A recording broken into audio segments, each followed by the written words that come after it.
Thiruvananthapuram കിഴക്കേക്കോട്ടയിൽ KSRTC barricade സ്ഥാപിച്ച സംഭവത്തിൽ പ്രതിഷേധവുമായി സ്വകാര്യ ബസ് ഉടമകളും ജീവനക്കാരും. സ്വകാര്യ ബസ്സുകൾക്ക് ഓടാനാകുന്നില്ലെന്നാണ് ഉടമകൾ പറയുന്നത്. കെഎസ്ആർടിസി ജീവനക്കാരും പ്രതിഷേധവുമായി രംഗത്തെത്തിയിട്ടുണ്ട്. സ്വകാര്യ ബസ് ജീവനക്കാരെ പോലീസ് അറസ്റ്റ് ചെയ്ത് നീക്കുകയാണ്. ഈ ദൃശ്യങ്ങൾ 24 മാത്രമാണ് പ്രേക്ഷകർ കാണുന്നത്. റിനു ശ്രീധർ വാർത്തകൾ വിവരങ്ങളുമായി ചേരുന്നു. ശ്രീധർ, റിനു, ഇത് ഒരു ഏറ്റുമുട്ടലിലേക്ക് പോയായിരുന്നു അവിടെ?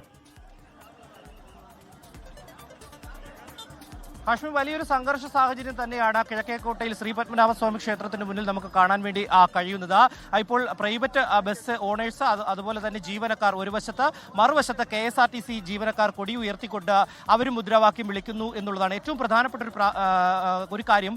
2 ദിവസങ്ങൾക്ക് മുമ്പ് രാത്രിയുടെ മറവിൽ KSRTC ജീവനക്കാർ ഈ PWD റോഡിൽ ബാരിക്കേഡ് സ്ഥാപിക്കുന്ന ഒരു സാഹചര്യം ഉണ്ടായി. അതായത് അതിനകത്തേക്ക് പ്രൈവറ്റ് ബസ്സുകാർക്ക് കയറാൻ വേണ്ടി കഴിയില്ല എന്നുള്ളതാണ്. ഈ ബാരിക്കേഡിന് ഉള്ളിലേക്ക് കയറാൻ കഴിയില്ല. അങ്ങനെ കയറാൻ കഴിയാത്തത് മൂലം ഇവർക്ക് ആളിനെ കിട്ടുന്നില്ല എന്ന് പ്രതിഷേധിച്ചുകൊണ്ട് ഇവർ ഈ ബസ്സുകൾ ഇതിനകത്തേക്ക് കയറ്റുവാൻ വേണ്ടി രാവിലെ എത്തുന്നു. വലിയ രീതിയിലുള്ള പ്രതിഷേധത്തിലേക്ക് പോവുകയും ചെയ്തു. ഒരു വശത്ത് പോലീസുമുണ്ട്. ജീവനക്കാരെ പോലീസ് ഇപ്പോൾ അറസ്റ്റ് ചെയ്ത് നീക്കുകയും ചെയ്തു. എന്താണ് നിങ്ങളുടെ ആവശ്യം? നമ്മുടെ ആവശ്യം എന്ന് പറഞ്ഞു കഴിഞ്ഞാൽ ഈ പറയുന്ന ഈസ്റ്റ് ബോർഡിലെ സ്റ്റാൻഡ് ഇന്നലെ വൈകുന്നേരം ഒരു ബാരിക്കേഡ് കൊണ്ടുവച്ച് തിരിച്ചിരിക്കുന്നു. ഇത് PW റോഡാണ്, KSRTCക്ക് അവകാശപ്പെട്ടതല്ല. ഈ ബാരിക്കേഡ് ഒന്ന് മാറ്റുകയും പ്രൈവറ്റ് ബസ്സിനെയും കൂടെ ഇതിനകത്ത് പിടിക്കാനുള്ള അവസരം ഉണ്ടാക്കിയും തരണം. PWD റോഡിലാണോ ഇവർ സ്ഥാപിച്ചിരിക്കുന്നത്? PW റോഡിലാണ് ഈ പറയുന്ന KSRTC അതിക്രമിച്ച് ബാരിക്കേഡ് വെക്കുകയും ഈ ബാരിക്കേഡ് വെച്ചതിന്റെ നിമിത്തം ഒരുപാട് അപകടങ്ങൾ നടക്കുകയും ചെയ്തു.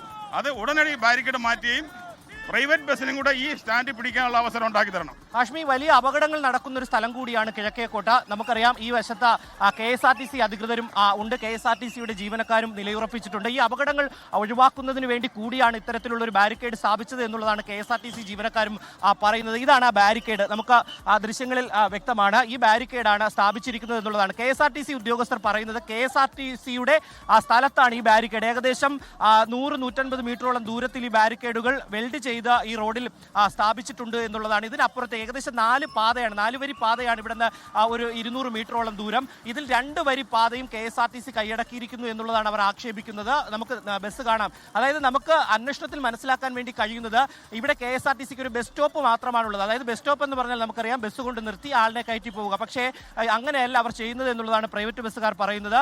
മിനിറ്റുകളോളം, ഏകദേശം 15 മിനിറ്റ്, അരമണിക്കൂറുകളോളം ബസ്സുകൾ ഇവിടെ ഇട്ട് ഈ ഷെൽട്ടറുകൾ സ്ഥാപിച്ച് ഇവിടുന്ന് ആളിനെ കയറ്റി കൊണ്ടുപോകുന്നു. പ്രൈവറ്റ് ബസ്സുകൾക്ക് അകത്തേക്ക് കയറാൻ വേണ്ടി സാധിക്കുന്നില്ല. പക്ഷേ KSRTC അധികൃതർ മറ്റൊരു കാര്യം കൂടി പറയുന്നുണ്ട്. 75 സ്ഥലം അവർക്ക് ഉണ്ട് എന്നുള്ളതാണ്. അതിൽ കരമടയ്ക്കുന്നുണ്ട്. ആ കരമടയ്ക്കുന്ന ഭൂമിയിലാണ് ഈ ബാരിക്കേഡ് സ്ഥാപിച്ചിരിക്കുന്നത്. ഒറ്റനോട്ടത്തിൽ തന്നെ നമുക്ക് കാണാൻ കഴിയും. ടാർ ചെയ്ത സീബ്ര ക്രോസ് ലൈനുള്ള എല്ലാ രീതിയിലുള്ള മാനദണ്ഡങ്ങളും പാലിച്ച് PWD സ്ഥാപിച്ചിരിക്കുന്ന റോഡിലാണ് ഈ ബാരിക്കേഡ് സ്ഥാപിച്ചിരിക്കുന്നത് എന്നുള്ളതാണ്. പക്ഷേ ശ്രീധറാണ് വിവരങ്ങൾ നൽകിക്കൊണ്ടിരിക്കുന്നത്. ഏതായാലും റിനു പറഞ്ഞതുപോലെ ആ ദൃശ്യങ്ങളിൽ നിന്ന് തന്നെ കാണാം, സീബ്ര ക്രോസിംഗ് അതിലുണ്ട്. അതിന്റെ ഇപ്പുറത്താണ് സ്ഥാപിച്ചിട്ടുള്ളത്. KSRTCയുടെ സ്ഥലമാണെന്ന് പറയുന്നതൊക്കെ അതെ, കൃത്യമായിട്ട് അന്വേഷിക്കണം. അതിലൊരു അന്വേഷണം ഉണ്ടാകണം. കാരണം അങ്ങനെ അല്ല എങ്കിൽ മറ്റു ബസ്സുകൾക്കും അതിലൂടെ പോകാനുള്ള അവകാശമുണ്ടെങ്കിൽ അത് അങ്ങനെ വെക്കാനും പാടില്ല. ലോകത്തെവിടെയായാലും ഏത് സമയത്തും 24 വാർത്തകളും ഓഗ്മെന്റഡ് റിയാലിറ്റി പാക്കേജുകളും എക്സ്പ്ലെയിനറുകളും വിശദമായി കാണാൻ ഞങ്ങളുടെ YouTube ചാനൽ നിങ്ങൾക്ക് സബ്സ്ക്രൈബ് ചെയ്യാം.